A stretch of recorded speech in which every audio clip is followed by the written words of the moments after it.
இயேசு கிறிஸ்து நாமத்தினாலே ஒவ்வொருவரையும் வாழ்த்துகிறேன். இந்த நாளில் சங்கீதம் 78ஆம் சங்கீதம் 52வது வசனத்தையும் 53வது வசனத்தையும் நான் வாசிக்கிறேன். தம்முடைய ஜனங்களை ஆடுகளைப் போல் புறப்பட பண்ணி அவர்களை வனாந்திரத்திலே மந்தையைப் போல் கூட்டிக் கொண்டு போய் அவர்கள் பயப்படாதபடிக்கு அவர்களை பத்திரமாய் வழிநடத்தினார். அவர்கள் சத்துருக்களை கடல் மூடி போட்டது என்று சொல்லப்பட்டிருக்கிறது. இந்த வார்த்தையின் மூலம் ஆண்டவர் நம்மோடு பேசும்படிக்கு நாம் ஜெபிக்கலாம். தகப்பனே, மே நன்றியோடு துதிக்கிறோம் அப்பா, ஸ்தோத்திரிக்கிறோம். இயேசுவின் நாமத்தினாலே எங்களை தாழ்த்தி உம்முடைய பாதத்திலே தருகிறோம். ஆண்டவரே, உம்முடைய வார்த்தையின் மூலம் நீர் எங்களோடு பேசுவீராக. இயேசு கிறிஸ்துவின் நாமத்தில் பிதாவே, ஆமேன். தம்முடைய ஜனங்களை ஆடுகளைப் போல் புறப்பட பண்ணி அவர்களை வனாந்தரத்தில் மந்தையைப் போல் கூட்டிக் கொண்டு போய் அவர்கள் பயப்படாதபடிக்கு அவர்களை பத்திரமாய் வழிநடத்தினார். அவர்கள் சத்துருக்களை கடல் மூடி போட்டது என்று சொல்லப்பட்டிருக்கிறது. இந்த 78ஆம் சங்கீதத்தில் இஸ்ரவேல் ஜனங்களை ஆண்டவர் எப்படி எகிப்து தேசத்திலிருந்து வழிநடத்தி கொண்டு வந்தார் என்பதை சொல்லப்பட்டிருக்கிறது.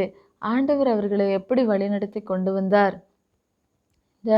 எகிப்தில் அவர்களை விடுதலை செய்து கொண்டு வரும்போது அந்த எகிப்தில் அநேக அற்புதங்களையும் அதிசயங்களையும் ஆண்டவர் செய்ததை பார்க்கிறோம்.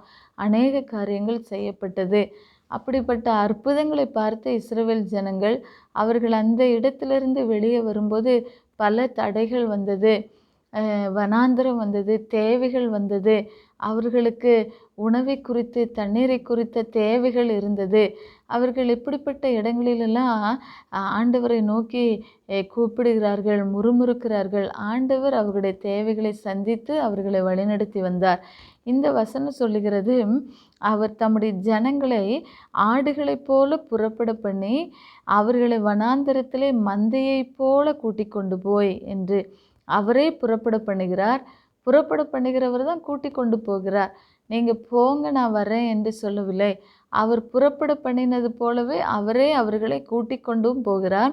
அவர்கள் பயப்படாதபடிக்கு அவர்களை ஆண்டவர் எப்படி வழிநடத்தினார்னா பத்திரமாய் வழிநடத்தினார் என்று சொல்லப்பட்டிருக்கிறது. பத்திரமாய் என்றால் அவர்களுக்கு என்ன தேவை இருக்கிறது, அவங்க எந்த வழியாக பிரயாணம் செய்ய வேண்டும், எப்பொழுது பிரயாணம் செய்ய வேண்டும் என்று எல்லாவற்றையும் ஆண்டவர் அவர்களோடு இருந்து அவர்களை வழிநடத்தினார். அவங்க இரவிலும் பகலிலும், இரவு முழுவதும் அக்கினி ஸ்தம்பத்திலும் பகலெல்லாம் மேக ஸ்தம்பத்திலும் ஆண்டவர் அவர்களோடு இருந்து அவர்களை வழிநடத்தினார். அவர்களுக்கு எதிராக எந்த ராஜாக்களாலும் எழும்ப முடியவில்லை. ஏனென்றால் ஆண்டவர் அவர்களோடு இருந்து அவர்களை வழிநடத்தி வந்தார். அந்த ஜனம் விசேஷமான ஜனமாக இருந்தது. அவர்களிடத்தில் ராஜாவின் ஜெய கம்பீரம் இருந்தது. அப்படிப்பட்ட ஒரு ஜனமாக இந்த இஸ்ரவேல் ஜனங்கள் இருந்தாங்க. ஆண்டவர் அவர்களை எப்படி வழிநடத்தி வந்தார் என்றால் பத்திரமாக வழிநடத்தி வந்தார் என்று சொல்லப்பட்டிருக்கிறது. அவர்கள் பயப்படாதபடிக்கு அவர்களை பத்திரமாய் வழிநடத்தி வந்தார். ஒரு குழந்தையை நம்ம கூட்டிக் கொண்டு போகிறோம் என்றால் அந்த குழந்தை பயந்து கொள்ளக்கூடாது என்று சொல்லி சில ஆபத்தான சூழ்நிலையில் நம்ம கையை நன்றாக இறுக பிடித்து கொள்ளுவோம். அல்லது சில காரியங்களை பார்க்கக்கூடாது என்று கண்களை மறைத்து கொள்ளுவோம். இப்படியெல்லாம் அந்த குழந்தையை நம்ம பத்திரமா வழிநடத்தி நம்ம எந்த இடத்திற்கு கூட்டிக் கொண்டு வர வேண்டுமோ அப்படி கூட்டிக் கொண்டு வருவது போல ஆண்டவர் இஸ்ரவேல் ஜனங்களை அந்த கானான் தேசத்துக்கு கூட்டிக் கொண்டு போகிற வரைக்கும் அவங்க பயப்படாதபடிக்கு அவர்களை ஆண்டவர் வழி நடத்தினார். இவங்க பயந்து விடக்கூடாது என்று சொல்லி இவர்களை குறித்த பயத்தை மற்றவர்களுக்கு ஆண்டவர் உண்டாக்கினார். மற்ற ஜனங்கள் தான் இவர்களை பார்த்து பயந்தாங்க. இந்த ஜனங்கள் வருகிறார்கள் என்று சொல்லும்போதே எல்லாரும் பயப்படுகிறதை பார்க்கிறோம். ஆனால் ஆண்டவர் தம்முடைய ஜனங்கள் பயப்படாதபடிக்கு அவர்களை பத்திரமாக வழி நடத்தினார். அப்போ நம்ம ஆண்டவர் நம்மளை பத்திரமாக வழி நடத்துகிறவராக இருக்கிறார். நம்ம எதை பத்திரப்படுத்தி வைப்போம் என்றால் நமக்கு ரொம்ப தேவையான ஒன்று, நமக்கு முக்கியமானது, விலையேற பெற்றது, இவைகளைத்தான் நம்ம பத்திரப்படுத்தி வைப்போம்.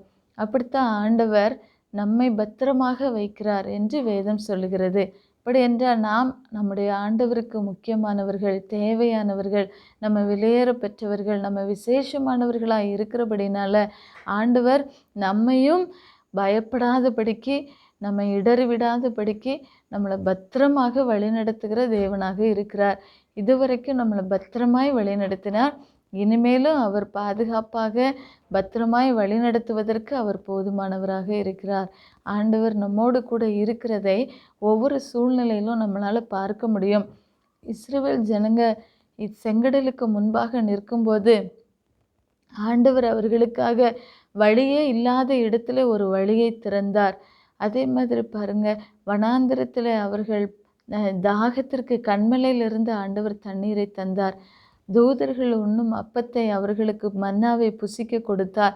இப்படியெல்லாம் வேதம் சொல்லுகிறது. மாறாவின் தண்ணீரை ஆண்டவர் மதுரமாக மாற்றினார். இது எல்லாவற்றையும் செய்து அந்த ஜனங்களை பத்திரமாய் வழிநடத்தினது போல நாமும் இன்றைக்கு வழி அறியாமல் என்ன செய்வது என்று தெரியாமல் இருக்கலாம். நம்மையும் ஆண்டவர் பத்திரமாக வழியே இல்லாத இடத்திலும் நம்ம பயப்படாமல் வழி நடந்து போவதற்கு ஆண்டவர் வழிகளை உண்டாக்குவார். நம்முடைய தேவைகளை சந்திப்பார். கசந்து போய் இருக்கிற வாழ்க்கையை ஆண்டவர் மதுரமாக மாற்றி நம்மை ஆண்டவர் ஆசீர்வதித்து எந்த இடத்திற்கு நம்மை கொண்டு போய் சேர்க்கணும் வேண்டுமோ அந்த இடத்திற்கு பத்திரமாக வழி நடத்துவார். நம்ம விசுவாசிக்கும் போது அவர் நம்மோடு கூட இருந்து நடத்துவதை நம்முடைய வாழ்க்கையில் நம்ம உணர்ந்து கொள்ள முடியும்.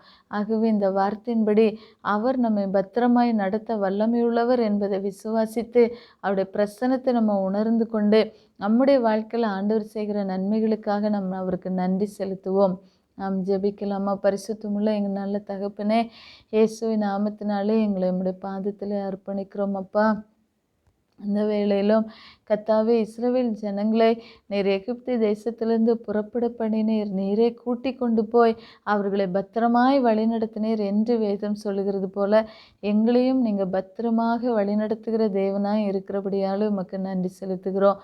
உங்கள் பாதத்தில் ஒப்பு கொடுக்குறோம். இயேசு கிறிஸ்துவின் நாமத்தில் பிதாவே, ஆமேன், ஆமேன். ஆண்டவர் ஒவ்வொருவரையும் ஆசீர்வதிப்பாராக. தேங்க்யூ.